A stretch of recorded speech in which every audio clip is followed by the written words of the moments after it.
Olá a todos, sejam bem-vindos à primeira edição da XTB Talks. Hoje tenho aqui comigo o Gustavo Araújo. Iremos falar aqui um bocadinho sobre então os desafios do trading para quem está a começar. Olá Gustavo, bem-vindo. Olá Nuno, obrigado pelo convite. Estou ansioso de falar sobre este tema, que vai ser sobre desafios no trading. E pronto, mal posso esperar pelas perguntas. Se calhar começaria precisamente por falar aqui um bocadinho do teu percurso até agora. O que é que tens feito enquanto empreendedor, enquanto investidor, enquanto youtuber também? Ok, então o percurso agora já é um pouco longo, mas eu comecei desde muito cedo, nomeadamente a procurar formas de ganhar dinheiro, porque eu não estava interessado aqui nos mercados financeiros. Aliás, quando eu comecei novo, eu nem sequer sabia o que isso era. Exato, quando era menor de idade, eu só queria formas de ganhar dinheiro.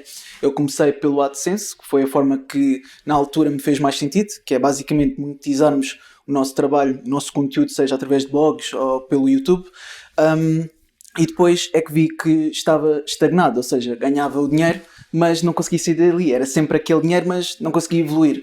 Depois, mais tarde, é que comecei a aprender sobre os mercados financeiros, até que, por volta de 2017, 2018, é que comecei a pôr-me de cabeça, a avançar. Mas o que é que me fez mesmo ter aquele passo para ser um investidor ativo?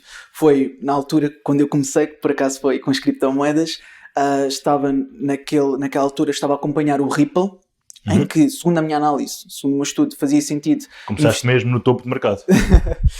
Por acaso, quase no topo, mas estava indeciso e tinha aquela vontade de investir no Ripple, mas estava cheio de medo. Por isso, o que eu decidi fazer foi estar quieto e esperar que aquilo, pronto, aconteça o que acontecer, ao menos não tenho lá o meu dinheiro.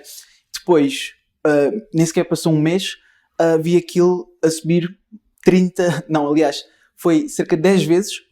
E foi uma valorização brutal em que eu fiquei completamente parado, sem conseguir fazer nada. E depois disso senti-me totalmente arrependido e a partir de agora não. Agora vou começar a investir, vou começar a colocar o meu dinheiro, a acreditar mais em mim e no meu estudo. E por isso foi uma iniciação nas criptomoedas, mas depois passei para as ações, que foi, aliás, as primeiras ações que eu tive sucesso e consegui ganhar algum dinheiro decente foi, não sei se te recordas dos spot stocks. Os spot stocks que era relativamente a cannabis, etc. Em que consegui fazer algum dinheiro porque aquilo estava, pronto, na tendência na altura. A não ser que ele estava muito na moda na altura. Sim. Eu não digo, o que eu fiz não foi, pronto, investir para longo prazo, foi simplesmente criar algum dinheiro rápido. Então, como aquilo estava a valorizar muito depressa, então foi entrar e sair, ou seja, foi fazer trading. E aquilo correu muito bem e foi mais ou menos a partir daí que comecei a estudar praticamente quase todos os instrumentos financeiros que existia dentro dos mercados financeiros para saber quais são aqueles que consigo me adaptar melhor. E depois foi mais tarde quando também descobri os CFDs, como é que eu podia fazer trading mais rapidamente tanto no mercado cambial, etc.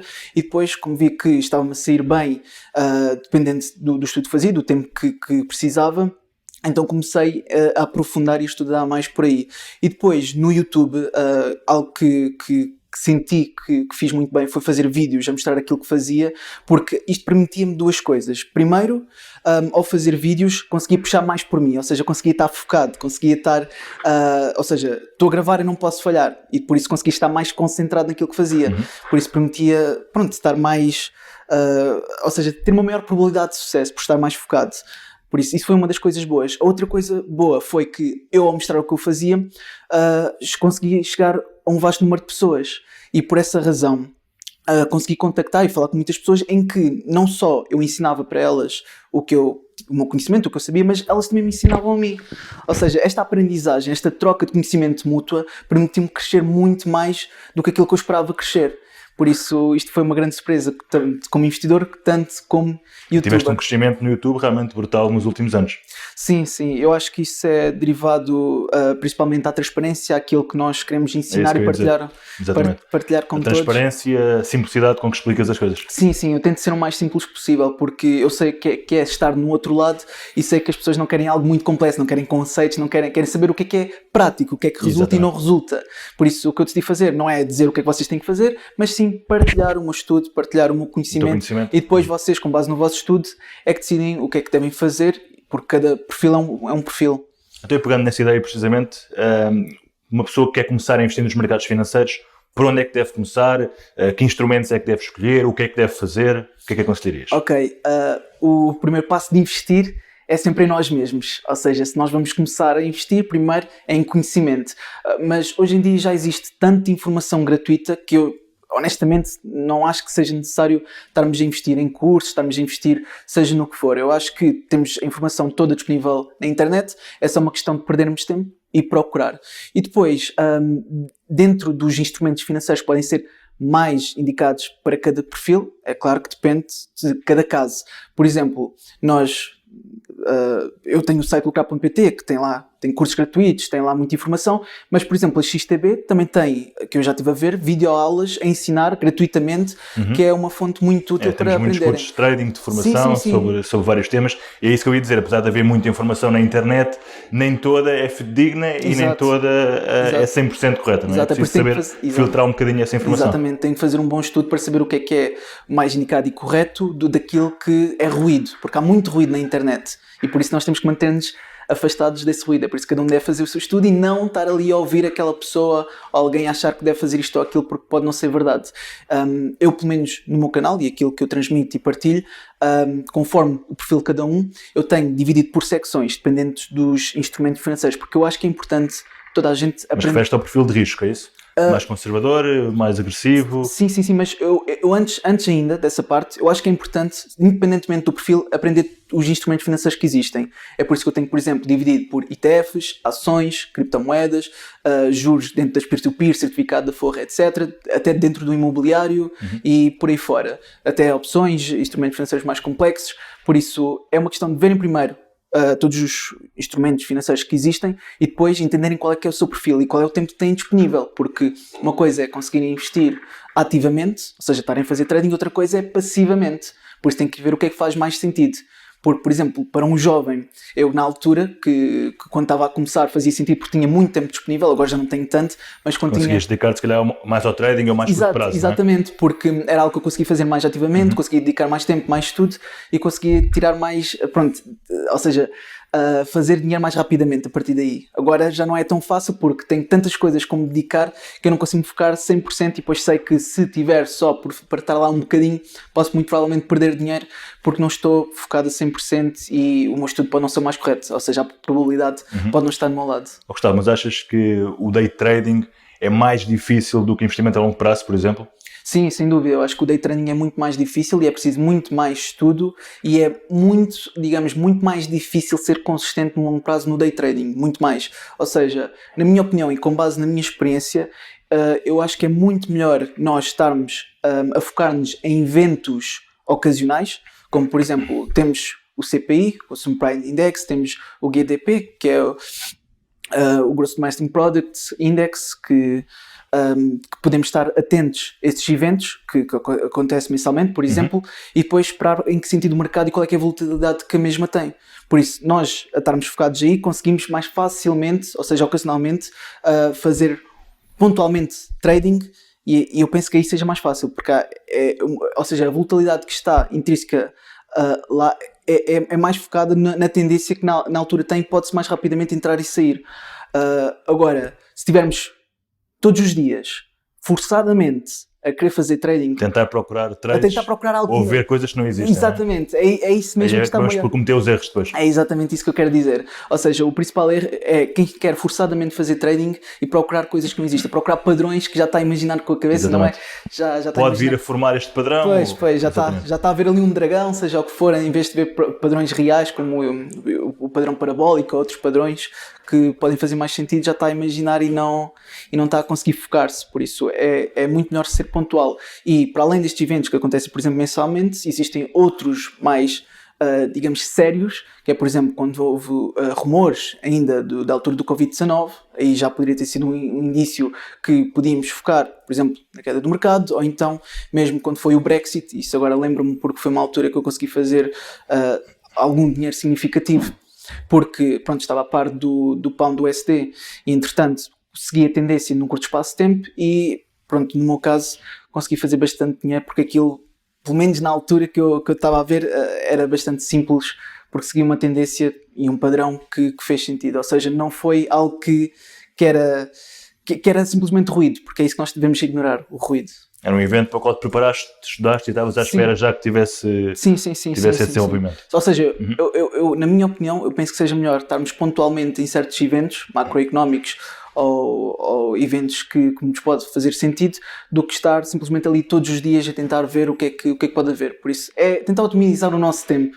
E se for um investidor mais novo, que quer começar a dar os primeiros passos, que quer fazer um investimento mais a longo prazo, aí não fará tanto sentido, se calhar, investir nesse tipo de eventos, mas o que é que aconselharias para quem está a começar e quer apenas com pouco capital, tem um fundo de maneio pequeno, mas começar a rentabilizar o seu dinheiro a longo prazo? Pois, eu acho que agora é importante dividirmos aqui as categorias, porque quem for um investidor mais conservado, com uma maior aversão ao risco, eu penso que seja importante começar mais dentro dos ETFs, talvez ações. Estas pessoas também costumam muito ir para PPRs, certificados da Forra, algo com garantia de capital, por isso é normal que estejam mais agarrados nesse lado, ou seja, afastar um pouco do trading para este tipo de pessoas que são mais conservadas. Agora, para quem está a começar e é jovem e sente-se que, eu posso tentar arriscar algum dinheiro em algo mais arriscado, então aí sim pode fazer sentido fazer trading, experimentar, mas primeiro sempre na conta demo, para depois experimentar o que é que está a fazer errado, etc, porque é praticamente igual e assim ao menos tem uma ideia do que é o mercado. Cometer os erros todos na conta de demonstração, porque os erros nos mercados financeiros saem caros, não é? Exato, saem caros, por isso mais vale cometer os erros todos que têm que cometer na conta demo. E depois existe um estilo moderado, ou seja, experimentar um bocadinho de cada, ou seja em ações, um bocadinho mais arriscadas, outras menos arriscadas, ETFs, seja... Ter uma carteira diversificada, não é? Por vários ativos. Sim. Mas depois há aqui um pequeno problema, é que os jovens, não têm assim tanto capital. E depois é normal que queiram ir para algo mais arriscado como o trading, que não precisam assim tanto capital e assim conseguem comprar e vender rapidamente e depois ter esse capital novamente disponível, porque ele também lhes interessa ter liquidez para continuar a fazer aquilo que fazem, ganhar dinheiro. E quem quiser fazer trading de mais curto prazo, o que é que aconselhas? Porque há vários métodos de análise, a análise fundamental, a análise técnica, há também ferramentas de gestão de risco. O que é que aconselhas para quem quer começar a fazer trading? Portanto, tem tempo disponível, tem dinheiro, mesmo que não seja muito, tem um perfil agressivo e quer começar a fazer day trading, portanto, negociação todos os dias. O que é que aconselhas? Que tipo de análise é que deve usar? Que instrumentos é que deve negociar? Eu acho que o mais importante a aprender é, sem dúvida, a análise técnica. Eu acho que é verdade que a análise fundamental também é importante, mas a análise fundamental é principalmente quando nós estamos numa perspectiva de longo prazo, avaliar aquela empresa que faz sentido, se tivermos já adquirir, por exemplo, abaixo do valor intrínseco, etc., faz sentido adquirir aquela empresa para longo prazo. Agora, especialmente no trading, seja em que ativo estivermos a transacionar, por exemplo, para day trading, eu acho que é muito importante a análise técnica, ter noção dos indicadores que existem, quais podem ser mais indicados, conforme o perfil de cada um, porque o perfil também muda conforme o tempo também que têm disponível e a sua flexibilidade e aversão, porque nem todos os ativos são iguais, todos também têm diferentes alavancagens, dependendo de qual que seja o produto, por isso, e volatilidade, por isso eu acho que é importante eles terem noção e aprenderem os indicadores, os padrões e treinarem muito na conta demo, porque a prática, eu digo sempre isto, a prática é que faz a perfeição, eu acho que é preciso praticar muito, por isso, e não estamos a falar estar aqui umas semanas, não, treinar, se for preciso 3 meses, 6 meses. Até conseguir uma estratégia, não há estratégias vencedoras, mas que seja pelo menos consistente, tenha uma probabilidade. E ter isto, principalmente quem faz day trading, eu acho que é muito importante terem um Excel que coloquem as suas trades para ver e calcular qual é que é a probabilidade da taxa de sucesso para entender qual é que é a estratégia que pode ser. Com o ponto de entrada, com o stop loss, com o take profit. Exato. E quero explicar aqui um bocadinho a quem nos está a ver o que é isto do stop loss, do take profit, se calhar muita gente não sabe o que é. Pois, é importante também saberem isso. Isto, não digo só no trading, acho que isto é importante mesmo quando estamos a investir. Por isso, e eu vou falar primeiro porque acho que é mais importante o stop loss, ou seja, para precaver as perdas, ou seja, se nós não queremos ter uma perda maior do que aquela que estamos dispostos a correr, então colocamos o stop loss numa zona que achamos que, aquilo se descer abaixo, ao menos vende automaticamente e não perco mais dinheiro do que isto. Agora, um erro comum que eu próprio já cometi, e é muito habitual cometerem, é colocar um stop loss nos níveis de suporte. Isto não se deve fazer. Porquê? Porque é que eu acho que não se deve fazer? Porque o nível de suporte serve para isso mesmo. Ou seja, segundo o nosso estudo, segundo a nossa análise, faz sentido que quando o preço atingir o nível de suporte, então existe uma maior probabilidade de ganhar o suporte e depois começar a subir a partir dali.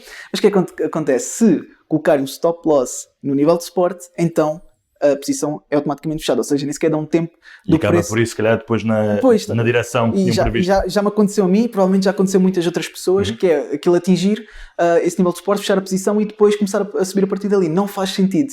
E para além disso, isto aqui depois também vamos aprendendo conforme o nosso conhecimento e também experiência. Pronto, quem tem mais conhecimento consegue, com cálculos que aprende-se em estatística, calcular a margem de erro, ou seja, para além do nível de suporte, consegues dar aqui uma margem suficiente para que, mesmo que aquilo deixe um bocadinho abaixo do suporte, conseguir depois novamente subir. Depois, pronto, quem não tem tanto conhecimento faz a olho e dá aquela pequena margem suficiente para que, consegue descer um bocadinho. Ruído no suporte. Sim, e não exatamente, há um ruído no suporte e depois não ser stopado tão rapidamente e depois aquilo ganhar suporte. Por isso deixar aqui uma pequena margem. É verdade que pode ter um prejuízo um pouco superior, mas pode valer a pena se realmente não chegar a ser atingido e começar a subir a partir dali. E há pouco disseste que o stop loss, ias começar pelo stop loss porque era o mais importante. Porquê é que achas que o stop loss é mais importante que o take profit? Eu acho que o stop loss é mais importante porque há muita gente que diz, se eu coloco stop loss vou perder, e se não colocar stop loss o preço até pode descer em relação ao meu ponto de entrada, mas depois se calhar daqui a um mês ou 2 ou 3 até está acima, e se eu vendesse a perder teria incorrido numa perda e assim agora estaria a ganhar. Pois, agora é que esse é o problema, é que esse é o pressuposto que assumem, ou seja, não fazem ideia ao certo se realmente aquilo vai subir a dada altura a partir dali. Por isso é que eu acho que é importante para quem não está disposto a perder o capital todo, neste caso, o capital todo, por exemplo, se for um ativo sem alavancagem, porque se tiver alavancagem, então ainda mais razões para ter um stop loss. Por isso, se não estiver disposto a perder mais do que aquele montante, então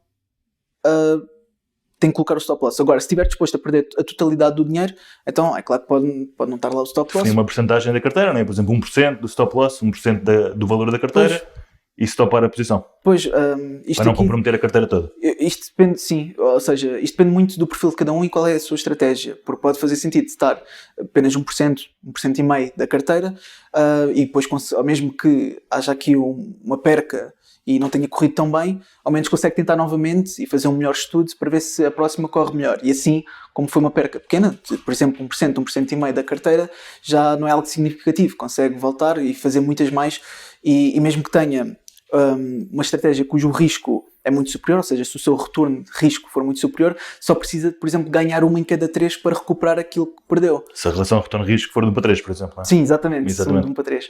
Por isso, é conforme a estratégia que cada pessoa tenha. E é claro, quanto melhor for o retorno de risco, melhor, mas também existe aqui um problema, é que mais rapidamente pode ser stopado se for muito alto, porque se colocarem stop losses muito pequenos, não é? Também pode fazer que aquilo atinja mais tarde ou mais cedo. Normalmente os investimentos de longo prazo têm uma relação retorno-risco muito mais elevada do que se for day trading, por exemplo, não é? Sim, sim. Eu honestamente nesta fase que tenho, só por uma questão de tempo, porque na altura que... Eu ainda sou jovem, mas na altura que ainda era mais jovem, eu pelo menos gostava muito de trading, adorava, porque tinha bastante tempo disponível e conseguia ganhar bastante dinheiro a partir daí, mas agora como, giro vários investimentos, faço várias atividades e tenho outras formas de rentabilizar o dinheiro, então para mim, agora, pelo menos nesta fase, faz mais sentido fazer um misto, mas mais virado para algo passivo, porque existe esta distinção entre o que é passivo e o que é ativo, e dentro do trading, quando estamos a falar de trading, estamos a falar de um investimento ativo. Exatamente. Sim, principalmente isso. Ok, e em relação ao take profit, achas que é importante também? Onde é que a pessoa deve estabelecer o take profit? O take profit também é importante, porque é aí que está a definir qual é que é o risco de retorno que está a ter. Por isso, precisa estar lá, por exemplo, se for 1 para 3, não é? Então, se está disposto a perder 1% da sua carteira, é porque está disposto a ganhar 3% da sua carteira. Por isso, o take profit tem que estar num ponto em que faça sentido, porque tem que fazer sentido, e conforme o estudo que se faça ao gráfico, ver se é ou não provável que atinja naquele take profit, e ter lá o take profit para, mesmo nós estejamos a dormir, porque essa é a parte boa, é porque nós podemos estar a dormir e podemos estar a ganhar... E a ordem é ativada na mesma. Sim, podemos estar a ganhar dinheiro porque atingiu durante a noite, por exemplo, e se não tivéssemos lá o take profit, o que é que poderia acontecer? Já me aconteceu, foi ultrapassar esse take profit, que se não colocarmos, não aciona, e depois acorda, fez aquele pump, mas depois voltou para baixo, por exemplo. Por isso, nem que seja algo momentâneo, algo rapidamente que sobe e depois desce, ao menos o take profit está lá e consegue executar. Por isso, acho que é sempre importante termos o take profit. Agora tem que ser um take profit estratégico, bem alocado, porque também o que pode acontecer, ou então parcial, porque também o que pode acontecer é o take profit acionar e depois continuar a subir muito mais. Exatamente. Isso também é algo que nós não queremos, por isso... podemos fazer Mas faseado. um ganho é sempre um ganho, não é? Pois, um ganho é sempre um ganho, sim, exatamente. E há outra coisa importante, que é, quando nós estamos a ter especialmente um ganho, na minha opinião, não faz sentido que mais tarde ou mais cedo tenhamos uma perda. Por isso, o que é que faz sentido? É ajustarmos o stop loss, ou seja, se nós estamos a ganhar por muito e ainda está longe do take profit, porque é que eu haveria de, a dada altura, porque aquilo, por exemplo, começou a descer, etc., porque é que eu deveria começar a perder a partir dali? E o que eu faço... ao início não fazia, mas depois comecei a fazer, é ajustar o stop loss, ou seja, pôr eles pelo menos no break-even point, para que, caso deixe, ao menos não vou perder mais, não vou perder nada, ou seja, já estou... Vais sair a zero, não é? Exatamente, sair a zero, não tenho break-even point, para quem não sabe, portanto, é o ponto de entrada da posição, o preço de entrada. Sim, é já a contar com o spread, etc, por isso não tenho qualquer prejuízo a partir daí.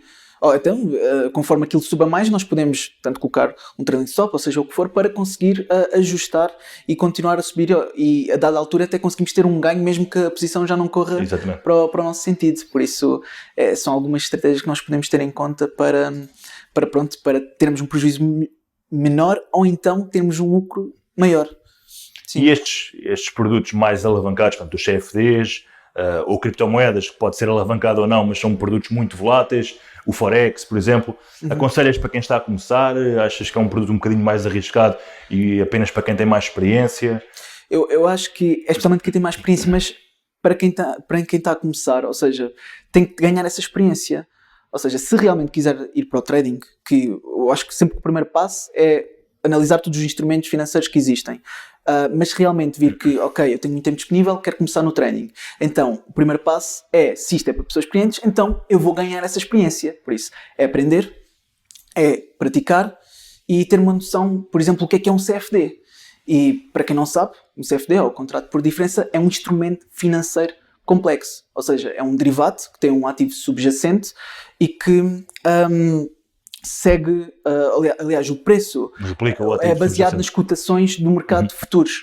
Por isso, eu acho que isto tudo, apesar deste conceito ser um bocadinho complicado às vezes para iniciantes entenderem, eu acho que é importante terem uma noção do que é um CFD, que existe uma alavancagem que está associada... Tem duas características, não é? Que é a alavancagem e o short selling. Queres pegar um bocadinho o que é isto, a alavancagem, o short selling, para quem não sabe? Sim, claro. Aliás, muitas pessoas não sabem que podem ganhar dinheiro também com o mercado a cair, não é? Sim, exato. Aliás, na alavancagem existe aqui essa distinção, porque na alavancagem nós podemos estejamos a lucrar com a subida, com a queda, seja short selling ou seja uma posição longa. Por isso, na alavancagem, que é basicamente que estamos a multiplicar o nosso investimento. Por exemplo, se estiver de 1 para 10, digamos que o multiplicador aqui é 10, então, e estamos a investir, por exemplo, 100 euros, e estamos com o multiplicador 10, é como se estivéssemos a investir 1000 euros, ou seja, existe uma diferença do nosso investimento e do nosso poder de compra. E aqui nós podemos utilizar de várias formas a nosso benefício. É claro que temos que ter muito cuidado, e é por isso que é importante ter uma noção do que é que são o que é a alavancagem, o que é um CFD, etc. É muito importante compreendermos não só os conceitos, mas também na prática. Eu acho que essa é a parte mais importante, é a prática, para depois saber aplicar. E, por exemplo, quando nós estamos, é claro que uma posição longa é fácil de entender, mas quando nós estamos a querer lucrar com a queda, nós podemos vender esse CFD, ou seja, fazer short selling, venda descoberto, e deixa-me só aqui beber um bocadinho de água, e podemos lucrar com a queda. Isto aqui é bom por duas razões, porque caso o nosso estudo faça sentido, então podemos fazer num curto espaço de tempo fazer esta venda à descoberto para lucrar com a queda, mas isto também é arriscado, porque enquanto o nosso lucro é limitado, porque o máximo que dá é quando, digamos, a ação, ou seja qual for o ativo que está associado, chegar a zero, e aí já é o máximo que nós podemos ter, o prejuízo é ilimitado, porque aquilo pode entretanto subir até seja onde for, e temos aqui um prejuízo limitado. É por isso que quando nós fazemos uma venda à descoberta, pelo menos, segundo a minha experiência, é num curto espaço de tempo, segundo o nosso estudo, naquela altura, porque faz sentido. Exatamente. Ou seja, podemos utilizar para lucrar, mas também podemos utilizar para proteger a nossa carteira. E como é que nós podemos fazer isso? Queres explicar um bocadinho isso, ainda por cima, para mais no contexto atual, não é? Em que estamos com a crise bancária, com os juros a subirem, com a volatilidade muito elevada. Como é que os investidores poderão proteger a carteira? Pois existe, ou seja, tem um stop loss, que é obviamente aquela ferramenta mais óbvia para fechar a posição caso atinja aquele prejuízo e não queiramos ter um prejuízo superior, mas nós também podemos fazer algo ainda, na minha opinião, que é melhor, porque assim não precisamos estar, por exemplo, a declarar, seja mais-valias, ou seja, aquelas ações que são vendidas, podemos sim abrir uma posição, por exemplo, no S&P 500, isso, por exemplo, caso tenhamos ações americanas cujo benchmark é o S&P 500, podemos fazer uma venda a descoberto neste índice, ou seja, este CFD que está associado ao índice. Do montante total da carteira ou de uma porcentagem só? Sim, uma porcentagem. Aqui podemos fazer parcialmente ou podemos fazer na totalidade, ou seja, nós podemos abrir esta posição em que cobre, assim, por olho, uma parte da carteira, de forma a que se o mercado cair, ao menos, ok, eu estou a perder dinheiro com as minhas ações, mas no meu benchmark, como eu estou a lucrar com a queda do benchmark, então faz com que eu tenha lucro num lado e tenha prejuízo no outro. Mas isto eu diria que não é o mais indicado, porque nós não temos noção da volatilidade, etc. Podemos ter uma noção da carteira, mas não estamos a ter uma noção da volatilidade. Por isso é que esta estratégia da cobertura da carteira faz sentido ser ajustado ao beta. E por acaso a XTB tem uma ferramenta muito boa, que é quando nós até estamos a empurrar seja qual for o ativo ou o instrumento, e se formos a mais informações do instrumento, que é um ponto de exclamação, se não estou em erro, nós conseguimos ver mais informações. E depois existe informações básicas, que é aquilo que aparece logo ao início, mas depois também existe ao lado, se não me engano, fatores-chave. Exatamente. E nos fatores-chave existe lá um campo que é ao beta. Por exemplo, eu vou só aqui usar o exemplo da Apple. Na Apple, se nós formos ver essa ação e formos ver esse fator-chave e vimos o beta, vemos que é, se não me engano, 1.25. E esse 1.25 o que é que nos está a dizer? Está a dizer que, comparativamente ao benchmark, ou seja, só para dar aqui uma noção do que é o beta. O beta mede a volatilidade comparativamente ao benchmark. E está-nos a dizer que o beta é superior. Portanto, o benchmark é 1, se estiver abaixo de 1, será menos volátil que o benchmark, se estiver acima será mais. No caso da Apple, porque, por exemplo, 1.25, a volatilidade é superior ao mercado. Neste caso estamos, por exemplo, a comparar com o S&P 500 e por isso vamos ter que ajustar ao beta. Então, imagina que temos 20 mil euros na Apple em específico. Eu estou só a usar o exemplo de uma ação, mas já podemos fazer uma média ponderada da queimada. Mas, por exemplo, temos a Apple, não é? Só uma ação. E temos 20 mil euros na Apple. O que nós podemos fazer é pegar, neste caso, neste CFD que está associado ao índice do S&P 500 e depois abrir no mesmo montante, mas com um multiplicador que é 1.25, ou seja, 20, uma posição de 20 mil euros, que com as contas feitas associadas à alavancagem, não podemos esquecer que está aqui uma alavancagem associada e temos que contar com isso, porque o que interessa aqui é o poder de compra, e depois multiplicar, neste caso por 1.25, de forma que, caso a Apple deixa, digamos, 5%, nós conseguimos também ter um lucro de 5% correspondente no outro lado. Isso é importante, essa ideia, para ser uma cobertura real, não é? Sim, mas isto é principalmente indicado em momentos de incerteza. Por isso, se tivermos um momento de incerteza, por exemplo, na altura do Covid-19 ou mesmo nesta altura, não é? Com a conjectura atual, faz sentido este tipo de estratégias para, enquanto estamos com esta incerteza, ok, vou fazer isto para que o meu portfólio não seja muito afetado. Isto para quem não quiser vender a carteira, não é? Exato, quem quiser continuar com a carteira, receber os dividendos, exatamente, mas não sofrer tanto com a desvalorização. Claro, e é muito bom porque assim eles nem sequer precisam estar a declarar no IRS as possíveis mais-valias, nem sequer estar a desfazer das ações que não querem desfazer, porque há quem pense que, ok, eu estou neste momento de incerteza, então tenho que vender as minhas ações, ou seja, qual for o ativo que tenham, e não é necessário. Por isso, com esta estratégia, eles já conseguem precaver essa situação de incerteza. Existem também outras estratégias, por exemplo, em alturas como esta, em que, pronto, sabemos que o mercado, pelo menos em certos setores, principalmente no setor financeiro, tem estado em queda. Nós, por exemplo, podemos utilizar, neste caso, o VIX, que é um índice que mede aqui a volatilidade e que segue as opções dentro do S&P 500, que normalmente ele sobe quando o mercado cai. Por isso, o que nós podemos fazer é, caso o VIX, neste caso, esteja muito estável, muito em baixo e haja estes rumores, porque normalmente estes ganhos aproveitam-se nos rumores e depois vendem-se mais tarde quando está no pico, mas podem abrir também aqui posições de forma a que, ok, se o mercado então cai, eu depois vou lucrar com o VIX, neste caso. Vai ter aqui uma subida. Que vai subir. Sim, e até há bastantes day traders que, apesar de não abrirem uma posição muito longa aqui no VIX, fazem momentaneamente e conseguem obter algum lucro durante estes tempos de incerteza e volatilidade. e ainda há proteção cambial, né? Para quem quiser, portanto, quem tiver carteiras, por exemplo, em dólares e quiser proteger-se face à variação cambial. Por exemplo, o dólar no ano passado valorizou imenso em relação ao euro, e se a nossa conta for denominada em euros, mas temos contas em dólares, também poderemos usar... Exato, e para isso o mercado cambial é perfeito. Okay. Nós podemos usar o mercado cambial. É claro que temos de fazer sempre as contas para fazer o ajuste conforme a alavancagem que aquele par cambial tem, mas sim, isso é o ideal para nós protegermos com essas variações, porque agora imprimirem mais dólares, né, como nós sabemos que agora estão a fazer, até recentemente o fizeram, e nós queremos proteger, porque se estivermos com exposição ao dólar, não é? Estamos a comprar ações americanas, então queremos proteger com essa exposição ao dólar. Então faz sentido o que estás a dizer, que é proteger-nos e comprarmos ou vendermos para nos proteger a nossa carteira e ter essa exposição que agora está protegida com a posição que nós abrimos no mercado cambial. Sim, bastante sentido. Gustavo, e há assim alguma estratégia de trading que queres partilhar com quem nos está a ver? É assim... Ou é segredo? O segredo é a alma do negócio, não é?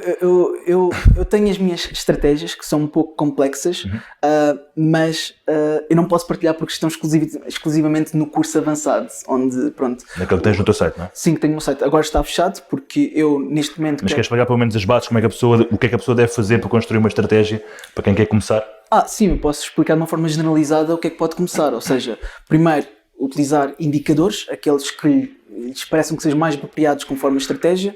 Existem vários com base nas médias móveis, seja o Simple Moving Average, seja o Exponential Moving Average, etc. Tem outros mais de divergência e convergência, como o MACD, etc. Também tem o RSI. Eu acho que isso são indicadores básicos que toda a gente deve pelo menos aprender, porque existem outros mais complicados e avançados e que se calhar nunca ouviram falar, como o FTM System e coisas assim. Por isso eu acho que é importante começar pelos básicos, a começar nos indicadores. Eu, pelo menos, na minha opinião, há quem goste... Tu és apologista dos indicadores técnicos. Sim, há quem não goste de ver, gosta de ter aquilo uso, tudo limpo. Eu não uso, por exemplo, só uso price action. Exato, eu também, desde que a pessoa tenha uma noção, e isto é aqui outro ponto que eu ia referir, desde que tenha noção o que é o price action e tenha uma noção como é que o preço pode reagir, eu acho que, ok, não precisas ter indicadores, desde que tenhas uma boa noção disso. Depois, uma coisa que é muito utilizada e também é importante, e acho que toda a gente utiliza porque não suja muito o gráfico, é os níveis de suporte e resistência, ter ao menos uma noção da margem de erro, porque existe sempre ruído próximo. Que falámos há pouco, não é? Exato, dentro do suporte e de resistência, ter este risco-retorno, ou seja, ter uma ideia de qual é a sua perda máxima e o definir logo a priori qual é que é o risco que vamos ter em cada posição. Exato. Conhecer alguns padrões, que também é importante. Eu, por exemplo, sou apologista de um padrão que, por mim, é o meu favorito, que é o padrão parabólico. Eu sempre que vejo um padrão parabólico, normalmente também tenho que fazer algo, depende também de cada caso, mas normalmente eu entro numa posição para conseguir apanhar uma exponencial, que às vezes é muito grande e consigo ter retornos elevados. E é basicamente isto. É claro que colocar um stop loss, ter noção do que é o trend stop, ou seja, entender as ferramentas que a plataforma oferece, em que, na minha opinião, a XTB é uma das melhores que oferece ferramentas, é bastante intuitivo dentro do gráfico mexer nelas. Sim, nada como quem quiser experimentar descarregar uma conta de demonstração no nosso site. Sim, exato. E ter sempre para começar, sempre uma conta demo. E aconselhas uma pessoa que quer fazer uma estratégia de trading, quer testar, quer experimentar, negociar, portanto, dedicar-se apenas a um ativo ou negociar em vários ativos? Eu acho que na própria conta demo é importante entender qual é que se calhar o ativo que a pessoa se identifica mais, em termos de volatilidade, em termos de padrão, o que é mais previsível, porque aqui, quando nós estamos a fazer trading, o que é o mais importante de tudo é que seja previsível. Por isso, nós temos a fazer um estudo com base naquilo que nos parece ser mais previsível. Por isso, na minha opinião sincera, depende muito na altura. Por exemplo, nesta altura em que estão a fugir um bocadinho dos bancos e depois estão a associar-se e a colocar o dinheiro em reservas de valor, não é? Não só em criptomoedas, mas também no ouro, aqui poderia fazer mais sentido se calhar ir para o ouro, porque tendencialmente pode subir neste momento de incerteza e estão aqui a pôr algum, por isso aqui para mim pode fazer sentido este ativo, mas depende muito, porque no Brexit fez-me sentido o mercado cambial e noutra altura também, por isso eu acho que temos que ajustar-nos conforme os acontecimentos no mundo. No mercado, exatamente. Exato. Okay. Gustavo, para terminar, assim alguma coisa que quisesses deixar, alguma nota a quem nos está a ver, algum desafio? Eu acho que pelo menos eu estou a lançar este desafio porque foi algo que eu já fiz anteriormente. Cria uma conta demo, é totalmente gratuito e a partir daqui tenta ir dos 200 euros até aos 1000 euros. Tentem só, porque mesmo que não dê, não perdem nada. Por isso, façam o vosso estudo e depois pratiquem uma conta demo e tentem fazer este desafio de chegar dos 200 até aos 1000 euros. E depois, se realmente conseguirem, então eu acho que faz sentido, e eu estou a dizer de uma forma consistente, ou seja, chegarem dos 200 aos 1000 euros não é de um dia para o outro, é uma questão de meses, por exemplo. E depois, se conseguirem, então abrir uma conta real, nem que seja com 100 euros, e depois tentarem fazer day trading com 0 pontos, ou seja, um microlote. Por isso, que não é um montante muito significativo, é muito pequeno até, e assim já conseguem aprender e depois ganhar a confiança, porque eu acho que dentro dos mercados financeiros o ponto fulcral é mesmo a confiança e sentirmos que sabemos o que estamos a fazer, acho que é muito importante. Exatamente. Gustavo, foi um gosto ter-te aqui. Acho que partilhaste conhecimento muito útil para quem está a começar e espero que nos vejamos aqui numa próxima oportunidade. Sim, eu também. Muito obrigado. Foi um prazer. Da nossa parte é tudo. Encontramos então na próxima XTB Talk.